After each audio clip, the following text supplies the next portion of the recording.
Good morning, Namaskar, governors, deputy governors, board members and other senior officials from central banks, secretaries and senior officers from Government of India, distinguished speakers, panelists and other invitees, managing directors and CEOs of banks, financial institutions, non-banking financial companies, and payment system operators, executives from fintechs, IT companies, industry associations, my colleagues from the Reserve Bank, including the deputy governors, senior officials, and also officials from other subsidiaries of the Reserve Bank of India, ladies and gentlemen. We are celebrating the 90th year of the Reserve Bank of India in the current financial year. This global conference on digital public infrastructure and emerging technologies is among the marquee events that we are organizing to commemorate this significant milestone of the Reserve Bank of India's journey.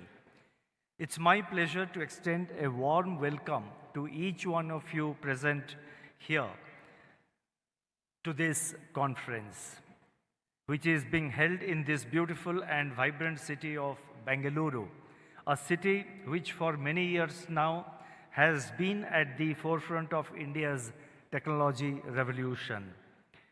I would like to extend a special welcome to the esteemed participants who have joined us from many parts of the world. Thank you all for accepting our invitation and for being here.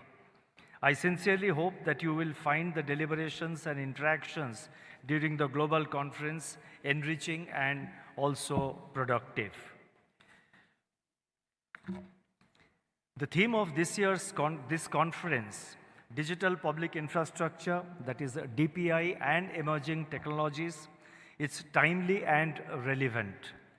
It will shape the future journey of almost all economies of the world.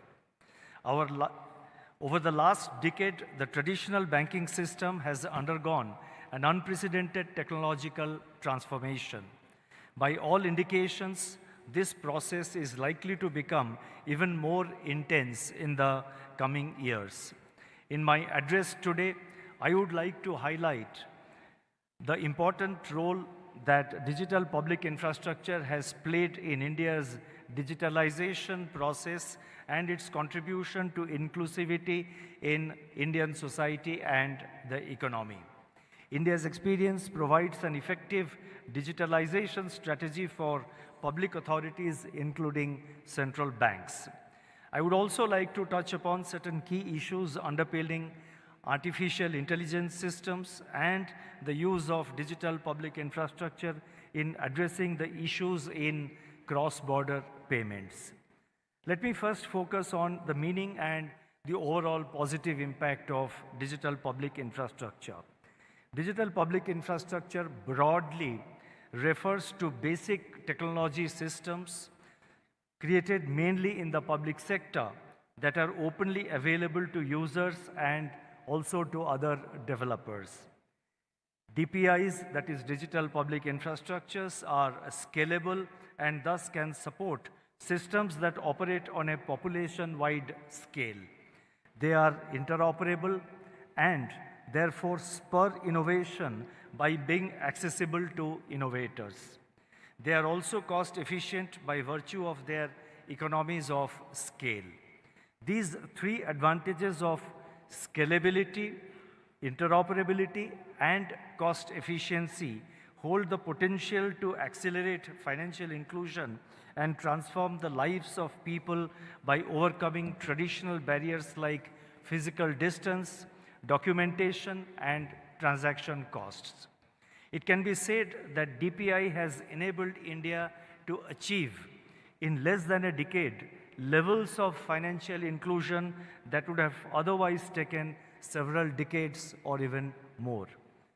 DPI spurs market innovation by reducing transaction costs, democratizing access, maintaining competition through interoperability, and attracting private capital. DPI, that is Digital Public Infrastructure, offers a path to effectively manage critical national infrastructure also. In times of crisis, as during the COVID-19 pandemic, India and a few other countries were able to leverage digital infrastructure for vaccination programs and targeted transfer payments.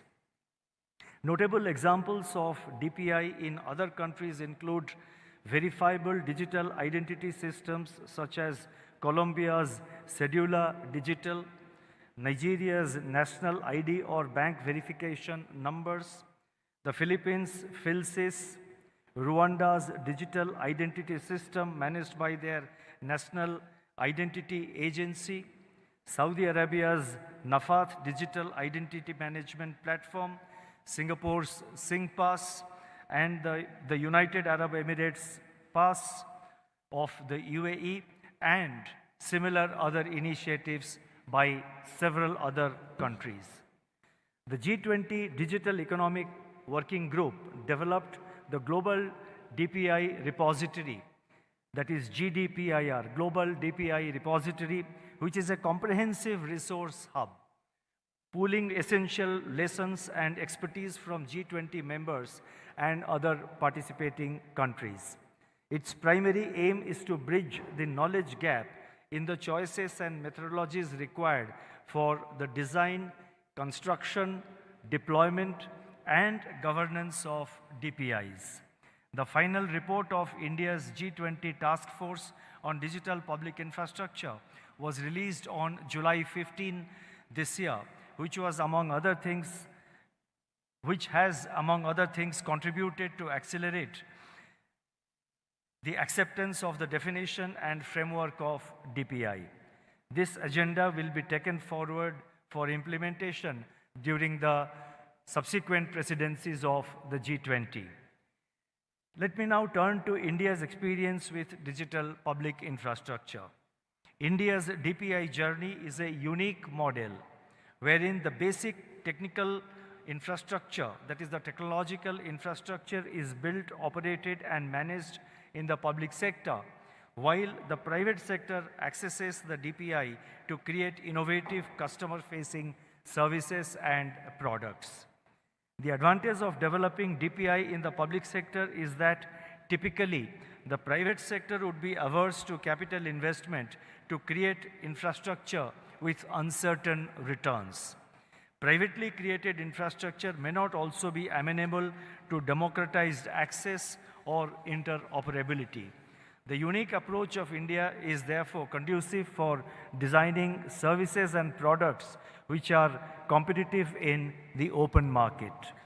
In the area of finance, systems that facilitate digital payments, digital money, digital identity, and digital processes are the key components of DPI. India has carefully crafted its DPI strategy by focusing on three critical dimensions: digital identity, bank accounts, and processing infrastructure. Aadhaar, which is India's biometric identity system, provides a single and portable proof of identity.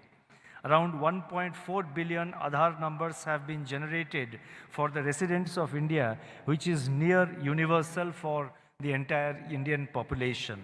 Similarly, access to banking systems for the unbanked segments has been enabled through what we call the Jan Dhan accounts, that is basic, which is broadly equivalent to basic savings bank deposit accounts.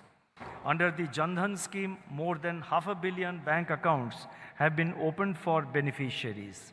With regard to processing infrastructure, basic connectivity has been ensured through availability of affordable mobile phones and internet. The number of mobile-based internet users in India currently stands at around 0.9 billion, that is as of May 2024, with mobile teledensity at 83%. Even in rural areas, the mobile teledensity is around 60%. The trinity of Jan Dhan accounts, Aadhaar, and mobile phones popularly known as the JAM Trinity, has provided the base DPI infrastructure, which is being leveraged for multiple value-added services. Of 67% of the beneficiaries under the JAM Trinity initiative, the participation, 65% of the beneficiaries under the JAM Trinity initiative are essentially from rural areas, and over 55% of them are women. This clearly demonstrates the role of DPI in promoting inclusion. Another example of DPI in India is the Account Aggregator Framework, a regulatory initiative of the Reserve Bank of India. This framework facilitates consent-based sharing and aggregation of financial information of customers among eligible financial system participants in a secure, transparent, and efficient manner. It enables MSMEs in particular to access cash flow-based financing from lenders with minimal documentation. The Reserve Bank over the years has facilitated the development of robust systems in the country for both retail and wholesale payments by supporting the creation of digital infrastructure like the Infinet banking network, the SFMS messaging system, RTGS and NEFT payment systems. In fact, RTGS and NEFT payment systems are currently in India 24/7/365, and we launched this during the period of the COVID pandemic. The current ecosystem of digital payments in India offers a unique bouquet of simple, safe, and secure options for instant or quick transfer of funds, both large and small value for businesses as well as for individuals. Unified Payments Interface, or UPI, a real-time payment system, was launched in India in April 2016 by the National Payments Corporation, NPCI, and it has played a significant role in the growth of retail digital payments in India. NPCI itself was promoted by banks under the guidance of the Reserve Bank of India. While initial participants on the UPI platform were banks, non-bank third-party app providers and use of QR codes have all combined in popularizing the UPI. It has since emerged as a robust, cost-effective, and portable retail payment system and is attracting active interest across the globe. Continuing on this journey of digitalization of banking services, last year we launched a pilot of a technology platform which enables frictionless credit. And this initiative is very important for all policymakers, for all authorities, whether they are from governments or central banks, or they are private banks or private financial companies. From this initiative which we launched last year, it's still in the pilot mode, and it's called, it's basically a technology platform for enabling frictionless credit. From now on, we proposed to call it the Unified Lending Interface. I repeat, the Unified Lending Interface, that is ULI. This platform facilitates seamless flow of digital information, including even land records of various states from multiple data service providers to lenders. This cuts down the time taken for credit appraisal, especially for smaller and rural borrowers. The ULI architecture has common and standardized APIs designed for a plug-and-play approach to ensure digital access to information from diverse sources. That is, information relevant to a lender for giving out a loan to a potential borrower. And the entire system is consent-based, that is based on the consent of the potential borrower. So the requirement of the data privacy is also fully protected. This entire platform and this initiative reduces the complexity of multiple technical integrations. It enables borrowers to get the benefit of seamless delivery of credit, quicker turnaround time without requiring extensive documentation. In sum, by digitizing access to customers' financial and non-financial data that otherwise resided in disparate silos. ULI, that is Unified Lending Interface, is expected to cater to large unmet demand for credit across various sectors, particularly for agricultural and MSME borrowers. Based on our experience from the pilot project, a nationwide launch of the ULI will be done in due course. Just like the UPI transformed the payments ecosystem, we expect that ULI will play a similar role in transforming the lending ecosystem in India. The new Trinity, the earlier Trinity was Jan Dhan Aadhaar Mobile, JAM Trinity. We are calling it the new Trinity. The new Trinity of JAM, UPI, and ULI will be a revolutionary step forward in India's digital infrastructure journey. Central bank digital currency, that is CBDC, has dominated recent policy discourse across the world. In India, the Reserve Bank launched CBDC pilots in both retail and wholesale segments in late 2022. The retail pilot currently has over 5 million users and 16 participating banks. While retail pilot started with initial use case of payments, currently both offline and programmability functions are also being tested. The programmability feature of CBDC could serve as a key enabler for financial inclusion by ensuring delivery of funds to the targeted user. Let me illustrate this by an actual pilot that was launched recently. Tenant farmers often find it difficult to access agricultural credit for inputs and raw materials as they do not have the land title to submit to the banks or to the lending institution. However, programming the end use for purposes of agriculture, that is programming the end use. If it is for fertilizer, it can be programmed accordingly. And supposing the loan is being given for particular purpose of, let us say, buying milch animals, it can be programmed accordingly. Or if it is meant to deliver a particular benefit, a subsidy from the government together with a loan from the bank or the non-banking financial company to the borrower, it can be programmed accordingly. In this case, it is programmed in a manner that it goes to the tenant farmers who do not have the land title, and otherwise they would find it difficult to take a loan from a bank because the bank doesn't have the document to establish that he is the title holder of the land. So tenant farmers often find it difficult to access agricultural credit for inputs and raw materials as they do not have the land title to submit to the banks. However, programming the end use for purpose of agricultural inputs can give the required comfort to banks and thus establish the identity of a farmer not through his land holding but the end use of funds being disbursed. Yet another path-breaking use case is farmers getting purpose-bound money through programmable CBDC for generation of carbon credits. Other new use cases aimed at testing features such as anonymity and offline availability are proposed to be rolled out gradually.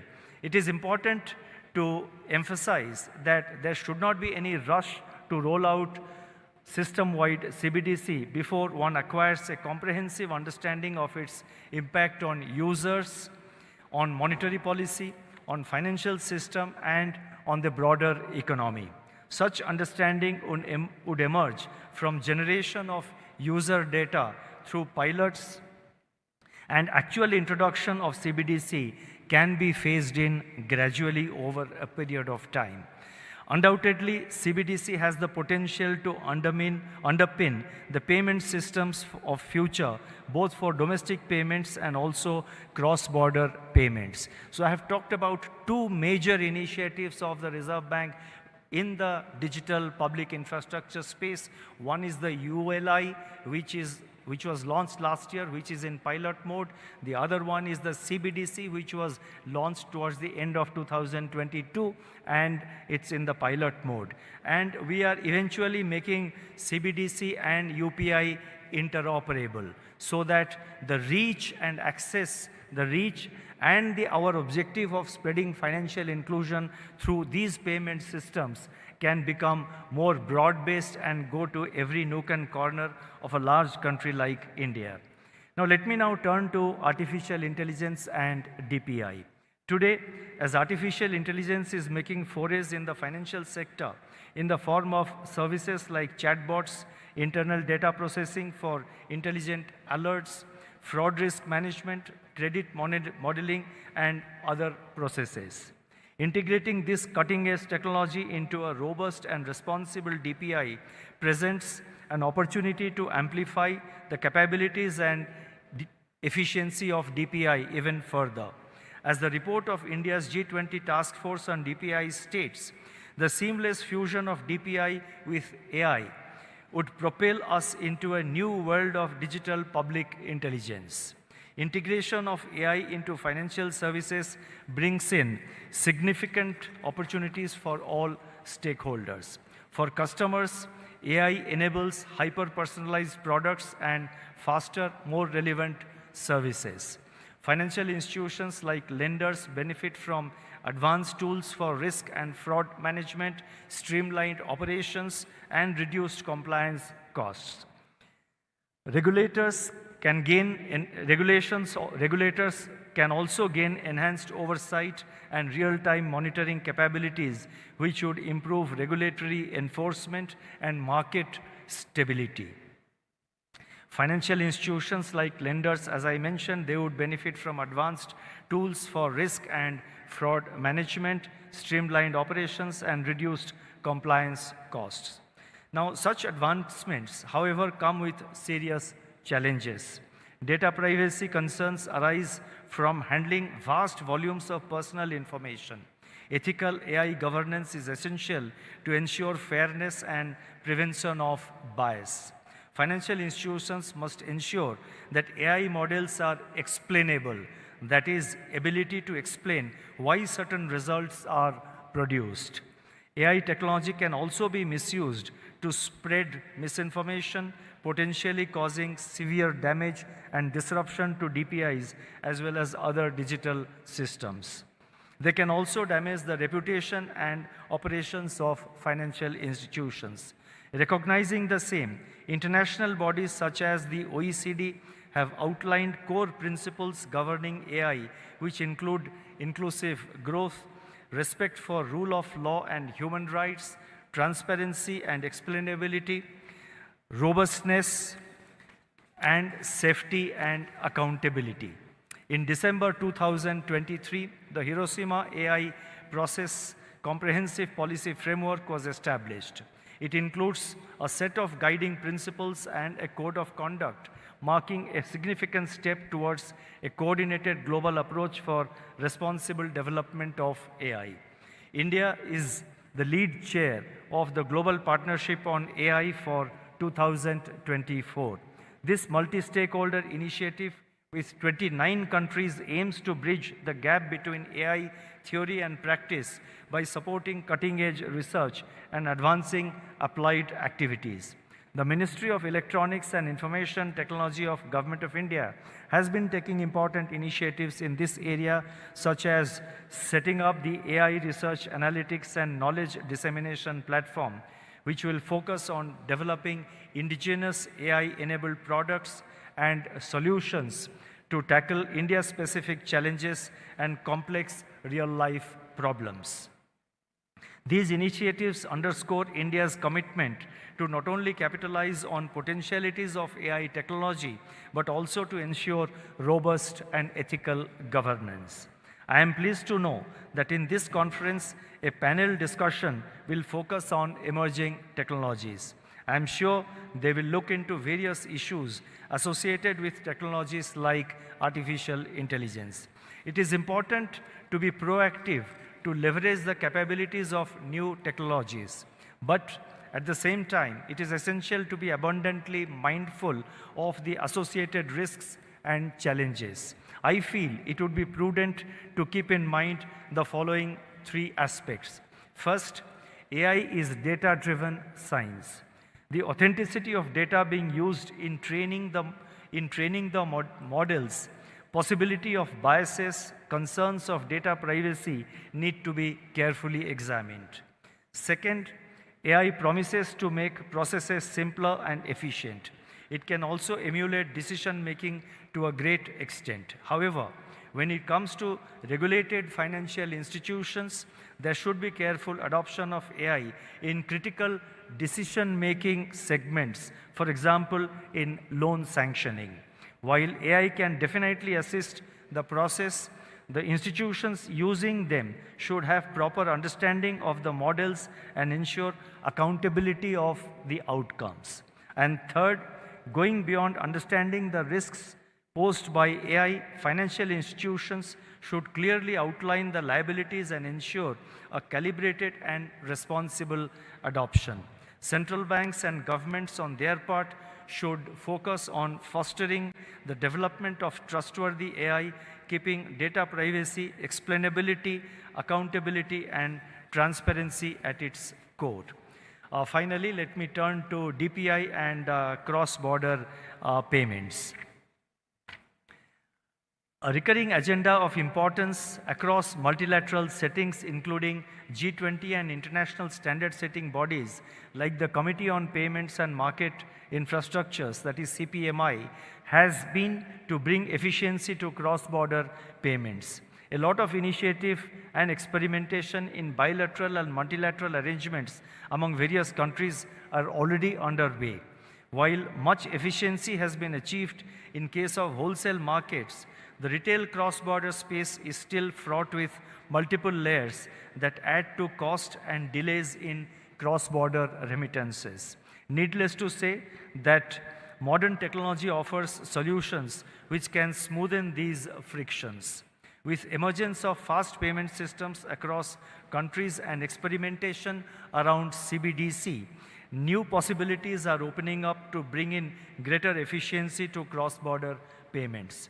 Maximum efficiency gains in such initiative would come from ensuring interoperability as a key design element.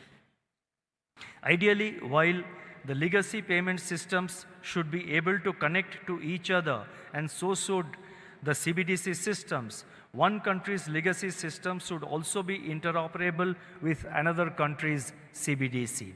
Actual implementation of interoperability would definitely pose challenges and may involve certain trade-offs.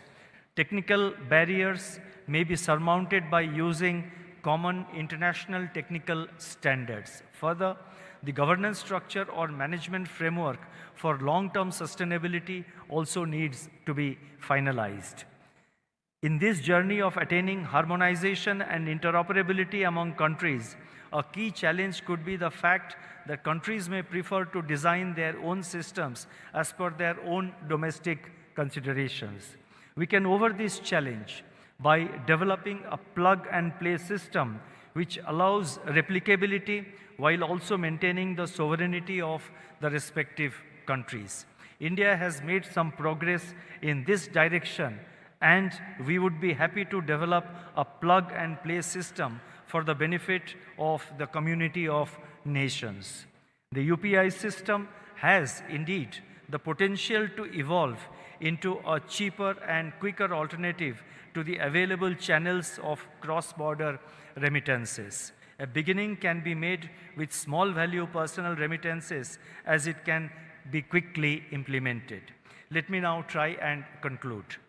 India is a vast country with great diversity. A solution that works well in India has the potential to be customized to the unique requirements of any other country. Accordingly, the conference planners, that is, this conference planners, have organized, and I must compliment my colleagues in the Reserve Bank who have worked on this in collaboration with many of the financial sector participants. Now, the organizers and the planners of this event have organized a deep dive session on day 2 on India's UPI, especially for the international delegates.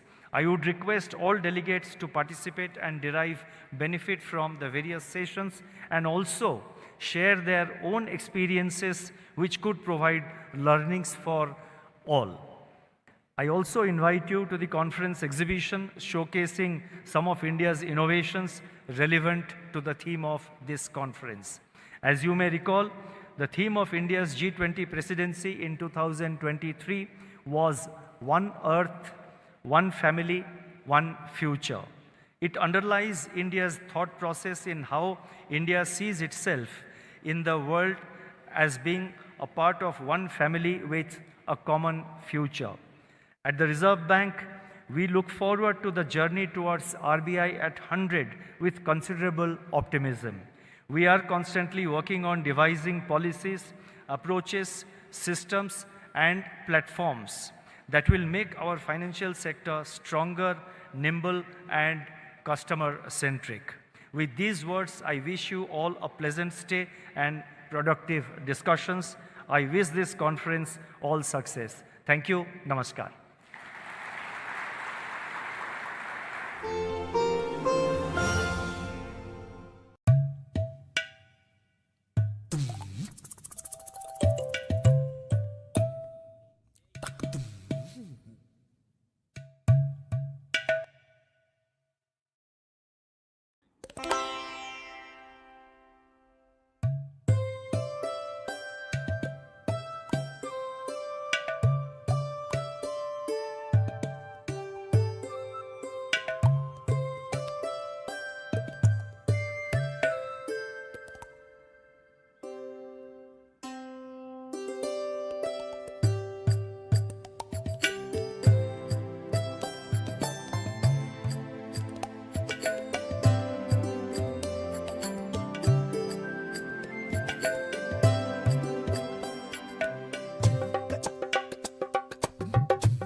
Sir, namaskar. Namaskar. Sir, thank you for your time, sir. No, pleasure, great pleasure, and welcome to Reserve Bank. Thank you, sir. Thank and you. Welcome to NDTV Profit, because you are talking to NDTV Profit for the first time. For the first time, so too. I'm really looking forward to this conversation.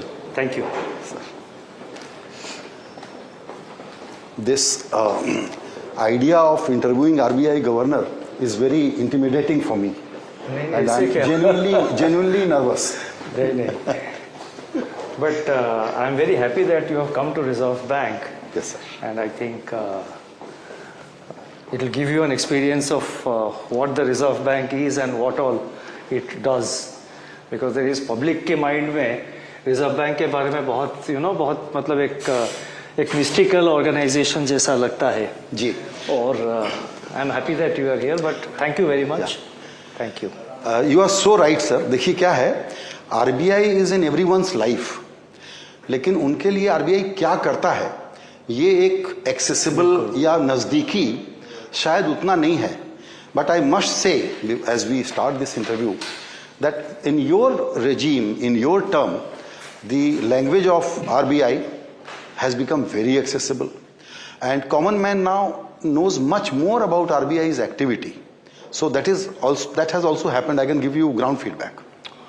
नहीं देखिए, ये भी this is also very important कि इस साल जो है हम 2024 में मतलब स्टार्टिंग 1 अप्रैल 2024 से ये RBI का 90th ईयर है. 1935 में शुरू हुआ था RBI इसका फंक्शनिंग, और इस साल जो है हम 90th ईयर सेलिब्रेट कर रहे हैं. और it's a very moments year for reserve bank. और हमेशा हमारा कोशिश, एटलीस्ट मैं मेरे टेन्योर के बारे में कह सकता हूँ कि हम लोगों का RBI में ये कोशिश रहा है कि RBI को जितने सिंपल तरीके से आरबीआई एज एन इंस्टीट्यूशन और आरबीआई का जितने भी कम्युनिकेशंस है, मतलब मॉनेटरी पॉलिसी हो या कोई किसी भी चीज़ हो, उसको कितने सरल भाषा में हम लोगों के सामने पेश कर सकते हैं, प्रस्तुत लोगों के सामने दिखा सकते हैं, वही हमारा कोशिश रहा है। क्योंकि लोगों के माइंड में आरबीआई के बारे में बहुत सारे आइडियाज़ है, क्या कर रही है आरबीआई, ज़्यादा समझ सब लोगों में नहीं है, बहुत सारे लोगों को आइडिया है। और जैसे आपने कहा कि कॉमन मैन के माइंड में भी काफ़ी, मतलब देखिए, it affects the life of every person. आप मतलब करेंसी नोट से शुरू कर लीजिए, every person uses currency notes, और करेंसी नोट्स अगर कोई यूज नहीं कर रहा है तो फिर डिजिटल यूपीआई में पे कर रहा है, और यूपीआई में भी आरबीआई का एक बहुत बड़ा रोल है। बिल्कुल सर। सो इसीलिए हम लोगों का कोशिश यही रहा है कि आरबीआई का कम्युनिकेशन और आरबीआई को मतलब जो कैसे लोगों के पास और ले सकते हैं, वही कोशिश है। बिल्कुल सर। और इसमें मेरी पर्सनल बड़ी दिलचस्पी है इस काम में। तो चूंकि अपनी तो चर्चा शुरू हो गई, लेकिन फिर भी just to introduce our NDTV profit, जो हमारे दर्शक हैं, चूंकि ये इंटरव्यू आप एनडीटीवी प्रॉफिट को दे रहे हैं, तो आपकी जानकारी के लिए अब हमारे एनडीटीवी में एनडीटीवी प्रॉफिट इंग्लिश और हिंदी डिजिटल के अलावा 4 और चैनल हैं। तो अभी हम लोग 6 चैनल्स पे और 7 वेबसाइट डिजिटल प्लेटफॉर्म्स जो हैं, और फिर उनके सोशल हैंडल्स, सब पर इस वक्त लाइव जा रहे हैं। ये प्रसारण आपका लाइव है, जबकि कई बार ऐसा होता है कि जो बड़े रेगुलेटर होते हैं कि उनसे बहुत गाइडेड सवाल प्रिपरेशन के साथ बात करो, लेकिन आपके साथ अच्छी बात यह है कि हम लोग कुछ भी पूछ सकते हैं और आप फ्री विलिंग बातचीत और खुली बातचीत हमेशा पसंद करते हैं। आप कोई भी प्रश्न आप पूछ सकते हैं। और उससे पहले मैं आपके सारे दर्शकों को भी अपना नमस्कार बताना चाहता हूँ। Thank you so much sir. तो एक तो बहुत मोटा सवाल है, और वो ये है कि कोविड के बाद और जो पूरा ये टर्म रहा, आपका 6ठा साल चल रहा है, उसमें जितने पॉसिबल चैलेंजेस थे भारत के, दुनिया के, सारे आ गए। कोविड के बाद स्टेबलाइज हुआ, ग्लोबल टर्मोइल एक तरीके से कंटिन्यूड है, और फिर भी इंडिया उसमें एक ब्राइट स्पॉट है। तो इस इकोनॉमिक सिचुएशन को और फाइनेंशियल सिस्टम को भारत में जिस तरीके से मैनेज किया गया, वो दरअसल एक बहुत बड़ी कहानी है, और उसमें आरबीआई का रोल बहुत ही कमाल का रहा है। तो अब आपसे अगर मैं एक ओवरव्यू लेना चाहें कि इस पीरियड को आपने कैसे नेविगेट किया, तो ये बताइए। इसी वो तो बहुत एक लंबा स्टोरी बनेगा, बहुत संक्षिप्त में मैं ये कहना चाहता हूँ कि आपने जो बताया सही तरीके से अगर मैं कहना चाहूँ, India has handled the Covid crisis and the post Covid challenges, चाहे वो यूक्रेन वॉर और उसका आफ्टरमाथ का जो सिचुएशन वो हो, या फिर global synchronised monetary policy tightening, सारे सेंट्रल बैंक्स, यूएस फेड से शुरू करके सारे सेंट्रल बैंक्स इंटरेस्ट रेट्स बढ़ाने लगे, और फाइनेंशियल मार्केट्स भी काफ़ी वोलेटिलिटी विटनेस किया है। इनफैक्ट मैंने एक भाषण में और मैंने मॉनेटरी पॉलिसी में मैंने खुद डिस्क्राइब किया था कि पिछले जो 5-6 साल है वो it has been a period of great volatility. इस टाइप का वोलेटिलिटी इतने कम समय में, कोविड, फिर उसके बाद second wave of Covid, delta wave, मतलब it was another major challenge. Covid शुरू हुआ 2020 मार्च में, फिर अगले साल 2021 अप्रैल मई में वो डेल्टा वेव, फिर उसके 2020 वो 2021, फिर 2022 में यूक्रेन वॉर, उसका आफ्टरमाथ, और वो जो जियोपॉलिटिकल क्राइसिस है वो कंटिन्यूइंग है। सिर्फ जियोपॉलिटिकल क्राइसिस नहीं है, ये जियो इकोनॉमिक क्राइसिस भी है, क्योंकि ट्रेड बैरियर्स आने लगे, गुड्स और supply chain arrangements, goods movement के ऊपर, सर्विसेज मूवमेंट के ऊपर बहुत सारे पाबंदियां, रिस्ट्रिक्शंस लगने लगे, और रिस्ट्रिक्टिव ट्रेड पॉलिसीज भी कंट्रीज लोगों ने अडॉप्ट करना शुरू किया, और access to finance, access to goods and services के ऊपर बहुत सारे बैरियर, ये वर्ल्ड ओवर ये हुआ। इस बीच भारत का जो नेविगेशन रहा, इसका श्रेय मैं पहले तो अपने भारत के सारे देशवासियों को देना चाहता हूं। सेकेंड रीजन ये है कि सरकार और आरबीआई के बीच में जो एक कोऑर्डिनेशन रहा, जिसको अंग्रेजी में हम लोग कहते हैं कि फिस्कल मॉनिटरी कोऑर्डिनेटेड अप्रोच,